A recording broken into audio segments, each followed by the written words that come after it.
Assalamualaikum warahmatullahi wabarakatuh. Saya Ure Aldo Ramadan, NIM 412171200005 dari kelompok 1, ingin membahas tentang desain Pusdiklat, tugas perancangan arsitektur 3. Pertama, membahas analisa tapak site A yang merupakan revisi dari video minggu kemarin. Untuk data tapak sendiri tidak ada revisi. Nah, untuk data kondisi existing tapak diminta untuk melengkapi foto dari batas-batas tapak. Nah, pertama batas utara yaitu rumah penduduk. Nah, ini rumah penduduknya di sini. Nah, ini site-nya di sini yang banyak pohon. Terus batas timur yaitu Jalan Muhammad Kahfi 1. Yaitu ini Jalan Muhammad Kahfi, site-nya di sini. Dan ini toko-toko di seberang site. Untuk batas barat rumah penduduk yaitu ini. Nah, site-nya di sini. Di depannya. Dan untuk batas selatan Jalan Asli dan Ruko. Yaitu ini Jalan Asli dan ini Ruko, ini site-nya di sini. Dan untuk foto existing site sudah ada di minggu kemarin, di video kemarin. Analisa sirkulasi tidak ada revisi. Analisa matahari dan angin. Nah, untuk analisa angin diminta untuk melengkapi foto existing mengenai jalan yang berkontur turun. Sebenarnya untuk jalan asli ini kenyataannya jalannya datar, tidak berkontur. Tapi dari Bu Primi untuk kepentingan tugas PA3 maka site A dibuat berkontur, jadi jalan asli ikut menurun. Selanjutnya analisa kebisingan. Nah, diminta untuk melengkapi foto existing jalan asli dan Jalan Muhammad Kahfi yang memiliki zona bising tingkat tinggi. Nah, ini pertama di jalan asli, tingkat kebisingan di jalan asli cukup tinggi karena memang sering dilalui kendaraan. Nah, selanjutnya di Jalan Muhammad Kahfi 1, tingkat kebisingan Jalan Muhammad Kahfi 1 cukup tinggi karena dia memang jalan utama dan pasti lebih sering dilalui kendaraan. Selanjutnya analisa penjoningan tidak ada. Nah, selanjutnya masuk ke konsep gubahan massa terhadap analisa site A. Pertama, dari bangunan Pusdiklat lantai 1 yang berwarna merah ini, untuk bagian di depan site ini, yang pertama di sini ada drop off nantinya, terus langsung ke lobby dan lounge. Dan untuk bagian di samping sini adalah convenience store. Untuk bangunan Pusdiklat lantai 2, bagian ini adalah function room, dan bagian yang melebihi atap dari lantai 2 sendiri itu ada ballroom atau seperti punuk ini. Yang nantinya kenapa melebihi? Karena nantinya ballroom ini akan dibuat lantai mezanin. Jadi konsep ruangnya itu seperti ruang teater. Nah, untuk bangunan asrama ini yang ada di belakang, di setiap kenapa bentuknya seperti ini, ada miring-miringnya, karena di setiap dinding kamar itu nantinya akan dibelokkan 15 derajat. Alasannya, sehingga kamar tidak terkena radiasi matahari secara langsung, sehingga dalam kamar itu tetap nyaman. Selanjutnya, nah ini bangunan asrama yang tadi, dengan kontur yang lebih rendah dibanding bagian bangunan Pusdiklatnya sendiri. Nah, di sini dari bangunan asrama ke lantai 2, bangunan Pusdiklat nanti ada jembatan. Di sini jembatannya. Nah, di sini restoran, di sini ballroom yang tadi seperti punuk. Dan ini function room. Dan sini ya, di lantai satunya lobby di depan sebelah sini dan kantor pengelola. Nah, nanti di sini ke depannya akan dibuat lapangan dan sini kolam renang. Selanjutnya masuk ke konsep gubahan massa terhadap analisa sirkulasi kendaraan dan manusia. Pertama, untuk jalur sirkulasi kendaraan ditandai dengan warna merah. Dari Jalan Muhammad Kahfi 1 Untuk inside, maksudnya gate inside-nya di sini. Nah, dari in itu ada dua kemungkinan, ada dua tujuan. Yang satu untuk yang parkir ke basement lewat sini, dan yang kedua hanya untuk mengantarkan ke pusdikat ini, yaitu di drop off. Nah, setelah drop off ini baru keluar outnya di sini. Nah, untuk out basement juga di sini. Out basement di sini. Nah, selanjutnya untuk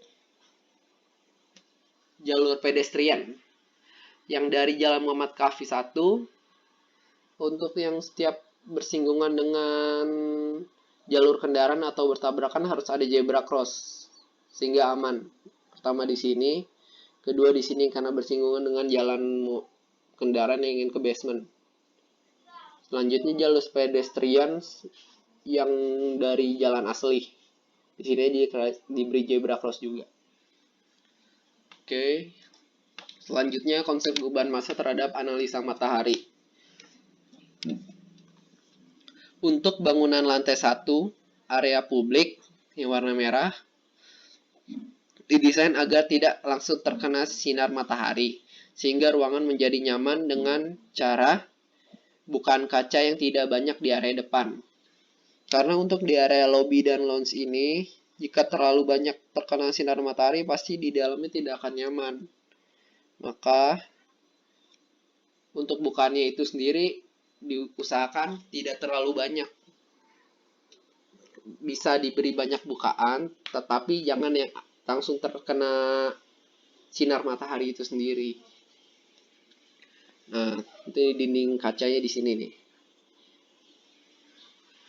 Untuk bangunan lantai 2, area semi publik yang warna hijau didesain agar tidak langsung terkena sinar matahari sama, sehingga ruangan menjadi nyaman dengan cara bukaannya tidak terlalu banyak. Nah, yang tadi ini dari area function room itu dan ballroom kan tidak mungkin kalau di dalam situ cahaya berlebihan mataharinya. Nah, kecuali untuk di area jembatan sini pasti banyak bukaan karena biar terang jembatannya. Dan untuk sekaligus menjadi view keluar dan ke dalam site. Untuk bangunan asrama, area private yang warna biru ini, setiap dinding kamar dibelokkan 15 derajat sama dengan yang tadi, sehingga radiasi matahari tidak langsung masuk. Kelihatan dari sini beloknya. Jalur matahari di sini, jadi tidak langsung masuk ke kamar. Dibelokkan. Selanjutnya konsep perubahan massa terhadap analisa arah angin. Nah, untuk yang tadi penjelasan yang jalan asli turunan ini berhembus dari kontur yang tinggi ke kontur yang terendah, tapi kenyataannya jalan asli ini datar. Tapi untuk kepentingan tugas PA3, maka set A dibuat berkontur. Nah, untuk penempatan bangunan utama pusdiklat dengan 2 lantai di kontur yang lebih tinggi. Maksudnya di sini. Untuk bangunan pusdiklatnya ditaruh di kontur yang lebih tinggi agar sirkulasi angin yang berhembus sampai ke asrama yang berada di kontur lebih rendah. Jadi di sini nih. Bangunan asrama yang dengan tinggi 7 lantai itu di belakang. Sehingga di bagian belakang saya tetap sejuk. Bayangkan kalau misalkan bangunan asrama ini di depan dan bangunan 2 lantai ini di belakang. Pasti sirkulasi anginnya tidak jalan karena udah terhalang bangunan 7 lantai itu. Makanya bangunan 7 lantai ini di belakang. Biar sirkulasi udaranya tetap ada sampai belakang site. Jadi belakang site itu tidak panas, tidak gerah. Selanjutnya konsep gubahan massa terhadap analisa kebisingan. Untuk zona bising sama seperti yang ada di analisa site, Jalan Muhammad Kafi dan jalan asli, karena dua jalan itu memang dilalui cukup banyak kendaraan. Dan selanjutnya zona bising sedang, yaitu di area bangunan pusdiklat itu sendiri, terutama di lantai 2. Sehingga bangunan semi publik ini dan bangunan publik dan semi publik ini ditempatkan sedikit ke dalam site, tidak di ujung jalan. Tidak di tepi jalan seperti ini. Nah, untuk bangunan asrama itu ditempatkan di belakang dengan tingkat kebisingan yang lebih tenang. Nah, zona tenangnya di sini. Dan untuk tambahan, untuk mengurangi tingkat kebisingan, ditanamlah pohon untuk sebagai peredam suara dan panas. Peredam suara itu maksudnya menahan kebisingan itu sendiri. Karena biar di area private asrama itu tetap tenang.